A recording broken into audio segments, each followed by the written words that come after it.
নমস্কাৰ এই মুহূৰ্তত আহি পৰিছে কেইবাটাও গুৰুত্বপূৰ্ণ খবৰ আৰু এন ধৰণৰ খবৰসমূহ নিতৌ পাবলৈ চেনেলটো ছাবস্ক্ৰাইব কৰি ভিডিঅ'টোত এটা লাইক কৰি দিবলৈ নাপাহৰিব। তেনে বলক দেৰি নকৰি খবৰকেইটা আৰম্ভ কৰোঁ। দৰ্শকসকল দিব লৈছোঁ প্ৰথমটো খবৰ, এটা ব্ৰেকিং নিউজ।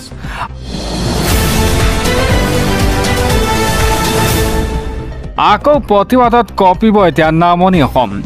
জনজাতিকৰণ নিদিলে ২৬ৰ নিৰ্বাচনত চৰকাৰক গৌফৰাই দিয়াৰ হুংকাৰ আকাশুৰ লগতে ৬ সংগঠনৰ। ৯ নৱেম্বৰৰ পৰা আন্দোলনত কঁপিব এতিয়া নামনি। দিব লৈছে এটা ব্ৰেকিং আপডেট। পুনৰ আন্দোলনত কঁপিব এতিয়া নামনি অসম। নামনি অসম কঁপোৱাৰ হুংকাৰ এতিয়া আকাশুৰ। ৯ নৱেম্বৰৰ পৰা প্ৰতিবাদত কঁপিব এতিয়া নামনি অসম। ২৬ৰ নিৰ্বাচনৰ পূৰ্বে জনজাতিকৰণ দিবই লাগিব।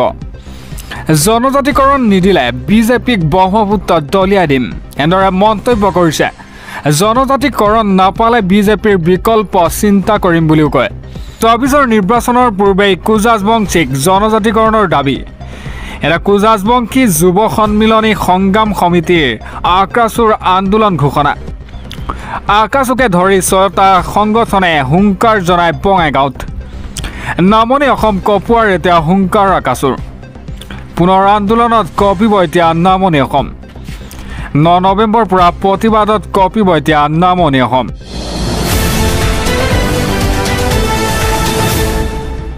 পৰৱৰ্তী খবৰ, যুদ্ধবিৰতি শেষ হোৱাৰ লগে লগেই পাকিস্তানৰ ভয়ংকৰ আক্ৰমণ।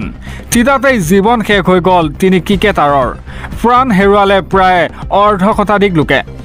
দিব লৈছোঁ এটা ব্ৰেকিং আপডেট। যুদ্ধবিৰতি শেষ হোৱাৰ লগে লগে এয়াৰ ষ্ট্ৰাইক। পাকিস্তানৰ ভয়ংকৰ এয়াৰ ষ্ট্ৰাইক। ভয়ংকৰ আক্ৰমণত এতিয়ালৈ প্ৰায় অৰ্ধশতাধিক লোকৰ মৃত্যু হৈছে। আফগানিস্তানত অভাৱনীয় পৰিৱেশ। দেশখনৰ ৩জন ক্ৰিকেটাৰ মৃত্যু হৈছে। ৩ ক্ৰিকেটাৰ সহ ৪০জনৰ মৃত্যু খবৰ আহি পৰিছে। সিবঘাতুল্লাহ হাৰুণ কবিৰ আঘাই মৃত্যু হয়। মৃতকৰ ভিতৰত মহিলা আৰু শিশুৰ সংখ্যক অধিক বুলি জানিব পৰা গৈছে। ঘটনাৰ চাঞ্চল্য নযাওঁতেই পাকিস্তানৰ সেনা শিবিৰত এতিয়া আক্ৰমণ কৰে। পাকিস্তানৰ সেনা শিবিৰত আত্মঘাতীৰ আক্ৰমণ। ৱাজিৰিস্তান সেনাৰ শিবিৰত এতিয়া ভয়ংকৰ আক্ৰমণ। আক্ৰমণত নিহত হয় ৭জন আৰু আহত হৈছে প্ৰায় ১৩জনকৈ প্ৰাক সেনা। আফগানিস্তান সীমান্তৰ সেনাৰ শিবিৰত এই ঘটনা সংঘটিত হয়। বিস্ফোৰক ভৰ্তি বাহনে খুন্দা মাৰে শিবিৰৰ দেৱালত। আক্ৰমণ কৰিছে এতিয়া তেহৰিক ই তালিবান পাকিস্তানে। পৰৱৰ্তী খবৰ, জুবিন দাই ন্যায় নাপালে কেতিয়া ৰাজনীতি এৰো ঠিক নাই। মই কোনো MLA নহয়, জুবিন দাই কৈ যোৱাৰ দৰে সঁচাকৈ মন্ত্ৰী MLA পাপৰ। গৰ্জন এতিয়া অখিল গগৈ। জুবিন দাই কৈ যোৱাৰ দৰে সঁচাকৈ মন্ত্ৰী MLA পাপৰ। মই কোনো MLA নহয়, জুবিন দাই ন্যায় নাপালে কেতিয়া ৰাজনীতি এৰো ঠিক নাই। বিধায়ক পদো এৰিম এতিয়া জুবিন দাই ন্যায় নাপালে, এনেদৰে মন্তব্য কৰিছে অখিল গগৈয়ে। কেতিয়া আন্দোলনত জঁপিয়াই পৰো ঠিক নাই। শিৱসাগৰ পৰাই গৰ্জন এতিয়া অখিল গগৈ। জুবিন দাই কৈ যোৱাৰ দৰে সঁচাকৈ মন্ত্ৰী MLA পাপৰ বুলিও মন্তব্য কৰিছে এতিয়া অখিল গগৈয়ে। মই কোনো MLA নহয় বুলিও মন্তব্য কৰে অখিল গগৈয়ে। জুবিন দাই ন্যায় নাপালে কেতিয়া ৰাজনীতি এৰো ঠিকনা নাই, এনেদৰে মন্তব্য কৰিছে বিধায়ক অখিল গগৈয়ে। পৰৱৰ্তী খবৰ, জুবিনবিহীন ৩০টা দিন পাৰ হৈ গ'ল। এমহীয়া আদ্যশ্ৰাদ্ধৰ উপলক্ষে সোণাপুৰত এতিয়া সৰ্বধৰ্ম প্ৰাৰ্থনাৰ পৰা ১০০টা নামতি দলৰ নাম প্ৰসংগলৈকে ১০০ বাঁহীবাদকৰ দ্বাৰা শ্ৰদ্ধাঞ্জলিৰ পৰা নিশা ভাওনালৈকে দিনজোৰা কাৰ্যসূচী। সবিশেষ জনাই আছোঁ আপোনালোকক। অসমীয়াৰ প্ৰিয় শিল্পী জুবিন নোহোৱা হোৱাৰ ৩০টা দিন পাৰ হ'ল। যোৱা মাহৰ আজিৰ তাৰিখতেই ছিংগাপুৰৰ সাগৰৰ বুকুত নোহোৱা হৈছিল জুবিন গাৰ্গ। এমাহৰ পূৰ্বেই আজিৰ দিনটোতেই 2:৪৫ মিনিটত আহিছিল সেই দুখ খবৰটো। আজি ৰাজ্যজুৰি প্ৰিয় শিল্পীগৰাকীৰ এমহীয়া আদ্যশ্ৰাদ্ধ। প্ৰিয় শিল্পীৰ ৰহস্যজনক ন্যায় বিচাৰি আজিও ব্যাকুল ৰাজ্যবাসী। সোণাপুৰৰ জুবিন ক্ষেত্ৰত দিনজোৰা কাৰ্যসূচীৰে এমহীয়া আদ্যশ্ৰাদ্ধ। নিশাৰে পৰা সোণাপুৰত জুবিন অনুৰাগীৰ অভূতপূৰ্ব ভিৰ। পুৱা 10 বজাত গীতাপাঠ, পুৱা 11 বজাত সংকীৰ্তন। 12 বজাৰ লগে লগে সৰ্বধৰ্ম প্ৰাৰ্থনাৰে মুখৰিত হ'ব জুবিনৰ ক্ষেত্ৰ বিয়লি 3 বজাত 100টা নামতি দলৰ নাম প্ৰসংগ বিয়লি 5 বজাত 100 বাহিবাদকৰ দ্বাৰা শ্ৰদ্ধাঞ্জলি অনুষ্ঠান সন্ধিয়া 6 বজাত শিল্পী কলা কৌশলীৰ শ্ৰদ্ধাঞ্জলি অনুষ্ঠান নিশা 8 বজাত পৰিৱেশিত হ'ব ভাওনা অসমীয়াৰ প্ৰিয় শিল্পী জুবিন নোহোৱা হোৱাৰ এতিয়া 30টা দিন পাৰ হ'ল কিন্তু আজিলৈও জুবিন গাৰ্গৰ ন্যায় দিয়া নাই আজি ৰাজ্যজুৰি প্ৰিয় শিল্পীগৰাকীৰ এমহীয়া আদ্য শ্ৰাদ্ধ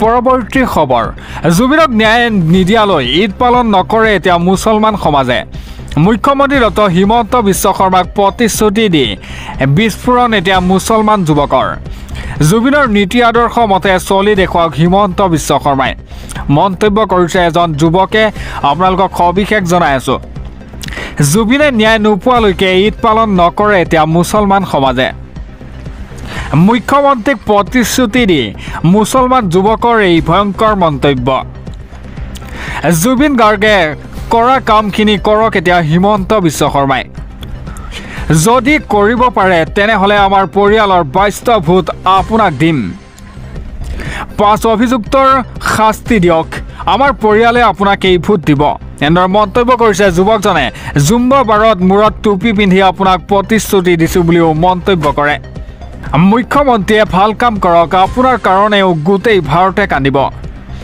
জুবিনৰ মৃত্যুত মছজিদ মাদ্ৰাছাত চাকি জ্বলাইছে জুবিনৰ গান বজাইছে এনেকুৱা পৰিৱেশ কোনোদিন হোৱা নাছিল জুবিন গাৰ্গৰ নীতি আদৰ্শ মতে চলি দেখুৱাওক এতিয়া হিমন্ত বিশ্ব শৰ্মাই হিমন্ত বিশ্ব শৰ্মালৈ মুকলিকৈ আহ্বান জনাই এজন মুছলমান যুৱকে জুবিনে ন্যায় নোপোৱালৈকে এতিয়া ঈদ পালন নকৰে মুছলমান সমাজে মুখ্যমন্ত্ৰীক প্ৰতিশ্ৰুতি দি মুছলমান যুৱকৰ এই ভয়ংকৰ মন্তব্য পৰৱৰ্তী খবৰ জুবিনৰ ক্ষেত্ৰত পৰিণত কৰিব নোৱাৰিব ব্যৱসায়িক ক্ষেত্ৰলৈ জুবিন ক্ষেত্ৰৰ সমীপত গঢ়ি উঠা দোকান পোহৰলৈ জাননী জাৰি কৰে 6 দিনৰ ভিতৰত দোকান উঠাই নিদিলে ভৰিব লাগিব এতিয়া বৃহৎ জৰিমনা দিব লৈছোঁ এটা ব্ৰেকিং আপডেট ব্যৱসায়িক ক্ষেত্ৰত হ'ব নোৱাৰিব এতিয়া সোণাপুৰৰ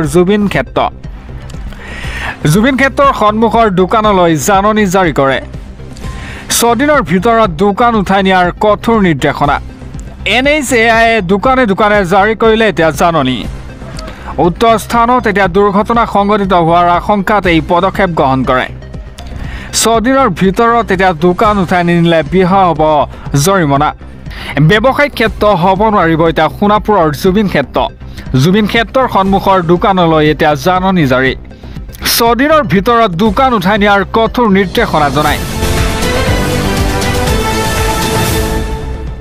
পৰৱৰ্তী খবৰ হিমন্ত বিশ্ব শৰ্মা চৰকাৰ মন্ত্ৰীসভাৰ দপ্তৰত বৃহৎ সালসলনি 3 গৰাকীকৈ মন্ত্ৰীৰ পৰা কৰ্তন কৰা হ'ল গুৰুত্বপূৰ্ণ দপ্তৰ মন্ত্ৰী যোগেন মোহনৰ পৰা কৰ্তন এতিয়া পৰিবহণ বিভাগ হঠাৎ সলনি হৈছে হিমন্ত বিশ্ব শৰ্মা চৰকাৰৰ মন্ত্ৰীসভাৰ দপ্তৰ 3 মন্ত্ৰীৰ পৰা কৰ্তন কৰা হ'ল গুৰুত্বপূৰ্ণ দপ্তৰ আজি শপত লোৱা BPFৰ চৰণ বড়োক দুটাকৈ গুৰুত্বপূৰ্ণ দপ্তৰ দায়িত্ব ৰাজ্যৰ নতুন পৰিবহণ মন্ত্ৰী মাজবাটৰ চৰণ বড়ো পৰিবহণ দপ্তৰৰ লগতে বড়োলেণ্ডৰ উন্নয়নৰ দায়িত্ব দিয়ে এটা মন্ত্ৰী যোগেন মোহনৰ পৰা কৰ্তন এতিয়া পৰিবহণ বিভাগ যোগেন মোহনলৈ লোক নিৰ্মাণ গৃহ বিভাগৰ দায়িত্ব অৰ্পণ কৰে UG ব্ৰহ্মৰ পৰা কৰ্তন এতিয়া বড়োলেণ্ডৰ কল্যাণ বিভাগ নন্দিতা গুলচাৰৰ পৰা কৰ্তন এতিয়া লোক নিৰ্মাণ গৃহ বিভাগ হঠাৎ সলনি হৈছে এতিয়া হিমন্ত বিশ্ব শৰ্মাৰ চৰকাৰৰ মন্ত্ৰীসভাৰ দপ্তৰ পৰৱৰ্তী খবৰ পাকিস্তানৰ প্ৰতিটুকুৰা ভূমিত ভাৰতৰ টাৰ্গেট আছে অপাৰেশ্যন সিন্দুৰ কেৱল এটা টেইলাৰহে আছিল পাকিস্তানক এতিয়া ধমক প্ৰতিৰক্ষা মন্ত্ৰী ৰাজনাথ সিঙৰ দিব লৈছোঁ এটা ব্ৰেকিং আপডেট পাকিস্তানৰ প্ৰতিটুকুৰা ভূমি ভাৰতৰ টাৰ্গেটত আছে ভাৰতৰ ব্ৰহ্মছ মিছাইল ৰেঞ্জত আছে এতিয়া পাকিস্তানৰ প্ৰতিটো প্ৰান্তত নীলাজ পাকিস্তানক পুনৰ সকিয়নি দিয়ে প্ৰতিৰক্ষা মন্ত্ৰী ৰাজনাথ সিঙে অপাৰেশ্যন সিন্দুৰ কেৱল এটা আছিল টেইলাৰহে যুদ্ধত জয়ী হোৱাটো ভাৰতৰ এটা অভ্যাস উত্তৰ প্ৰদেশৰ মুকলি মঞ্চৰ পৰা পাকিস্তানক ধমক দিয়ে ৰাজনাথ সিঙে এটা পাকিস্তানৰ প্ৰতিটুকুৰা ভূমিত ভাৰতৰ টাৰ্গেটত আছে ভাৰতৰ ব্ৰহ্মছ মিছাইল ৰেঞ্জত আছে এতিয়া পাকিস্তানৰ প্ৰতিটো প্ৰান্ত নীলাজ পাকিস্তানক পুনৰ সকিয়নি দিয়ে প্ৰতিৰক্ষা মন্ত্ৰী ৰাজনাথ সিঙে দিব লাগিছো পৰৱৰ্তী খবৰ জুবিন গাৰ্গৰ বাবে জুই পানী বেয়া বুলি সিদ্ধাৰ্থ শেখৰে নাজানো বুলি ক'লে নহ'ব পাঁচটা ভয়ংকৰ ভুল কৰিছে জুবিন গাৰ্গৰ লগত শাস্তি হ'বই লাগিব জুবিন গাৰ্গৰ চিকিৎসা কৰা হিতেশ বৰুৱাৰ ডাঙৰ মন্তব্য দিব লাগিছো এটা ব্ৰেকিং আপডেট জুবিন গাৰ্গৰ মৃত্যুক লৈ চাৰিটা ডাঙৰ ভুল হৈছে বিদেশ তথা ছিংগাপুৰলৈ লৈ যোৱাটো প্ৰথম তথা ডাঙৰ ভুল দ্বিতীয় ভুল হৈছে জুবিন গাৰ্গক সাগৰত লৈ যোৱাটো তৃতীয়টো ভুল হৈছে জুবিনক সাগৰত নমাই দিয়াটো আৰু চতুৰ্থতে ভুল হৈছে সাগৰত জুবিন গাৰ্গক সংকটৰ সময়ত সহায় নকৰাটো 16 জন মানুহ থকাৰ পিছতো তৎকালীনভাৱে কিয় উদ্ধাৰ কৰা নহ'ল জুবিন গাৰ্গক কিয় সোনকালে চিকিৎসালয়ত নিয়া নহ'ল জুবিন গাৰ্গক জুবিনৰ চিজাৰ ঔষধ মিছ কৰোৱাটো মাৰাত্মক ভুল পূৰ্বে হস্পিটালৰ পৰা ৰিলিজ হোৱাৰ সময়তেই সকলোকে কৈছিল জুই পানী জুবিনৰ বাবে যে বেয়া জুবিনৰ লগত থকা সকলোৱে জানে এটা সিদ্ধাৰ্থ শেখৰহঁতে নাজানো বুলি ক'লে নহ'ব বুলিও মন্তব্য কৰে লগতে জুবিন গাৰ্গৰ চিকিৎসা কৰা ডক্টৰ হিতেশ বৰুৱাৰ এই ভয়ংকৰ মন্তব্য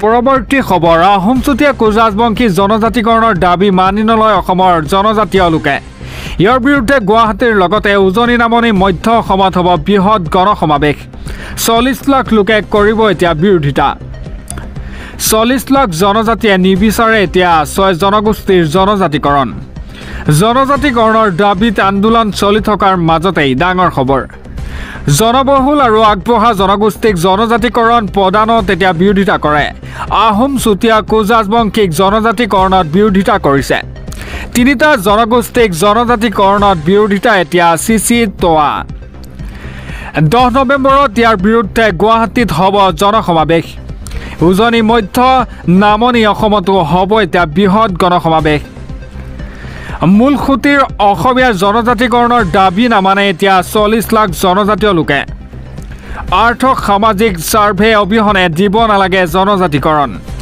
আহোম চুতীয়া কোচ-ৰাজবংশীক পিছপৰা বুলি দিব লাগিব প্ৰমাণ এই তিনি জনগোষ্ঠীয়ে জনজাতিকৰণ পালে জনজাতিকৰণৰ বহু ক্ষতি হ'ব মৰাণ মটকৰ ক্ষেত্ৰত এতিয়া আমাৰ সহযোগিতা আছে বিৰছা মুণ্ডাৰ বংশধৰ চাউতালখাৰীয়া মুণ্ডাৰ প্ৰতিও আছে সমৰ্থন আন্তঃৰাজ্যিক বাধা আঁতৰাই তেওঁলোকক এছটিৰ মৰ্যাদা দিব লাগে বুলিও মন্তব্য কৰে দিব লাগিছো পৰৱৰ্তী খবৰ 3 ঘণ্টাত ৰচা হৈছিল বাক্সা কাণ্ডৰ ভয়ংকৰ পৰিকল্পনা সকলোকে চিনাক্ত কৰি তালিকা প্ৰস্তুত কৰিছে এতিয়া আৰক্ষীয়ে হোৱাটছআপ গ্ৰুপত ৰচিছিল বাক্সাৰ ঘটনাৰ ব্লু প্ৰিণ্ট বাংগালুৰুৰ পৰা হোৱাটছআপ এপত গ্ৰুপত শিলগুটি নিক্ষেপ কৰাৰ প্ৰৰোচনা চলিছিল বাক্সাৰ বিক্ষিপ্ত ঘটনাৰ পৰিকল্পনা হৈছিল এতিয়া সামাজিক মাধ্যমত হোৱাটছআপ গ্ৰুপত ৰচিছিল বাক্সাৰ ঘটনাৰ ব্লু প্ৰিণ্ট জুবিন অনুৰাগী নাম লৈ একাংশই চলাইছিল ষড়যন্ত্ৰ এজনকৈ সকলো পৰিব এতিয়া আৰক্ষীৰ জালত সকলোকে চিনাক্ত কৰি তালিকা প্ৰস্তুত কৰিছে এতিয়া অসম আৰক্ষীয়ে 3 ঘণ্টাৰ সময়ত ৰচিছিল বাক্সা কাণ্ডৰ ভয়ংকৰ ব্লু প্ৰিণ্ট গুৱাহাটীৰ পৰা অভিযুক্তক অনা সময়খিনিতেই সাজু এতিয়া ব্লু প্ৰিণ্ট বাংগালুৰুৰ পৰা হোৱাটছআপ গ্ৰুপত শিলগুটি নিক্ষেপৰ প্ৰৰোচনা চলিছিল বৰ্তমানলৈ হিংসাত্মক ঘটনাৰে জড়িত 9জনক গ্ৰেপ্তাৰ কৰে আৰক্ষীয়ে দিলে বাক্সাৰ কাণ্ডৰ বিৱৰণ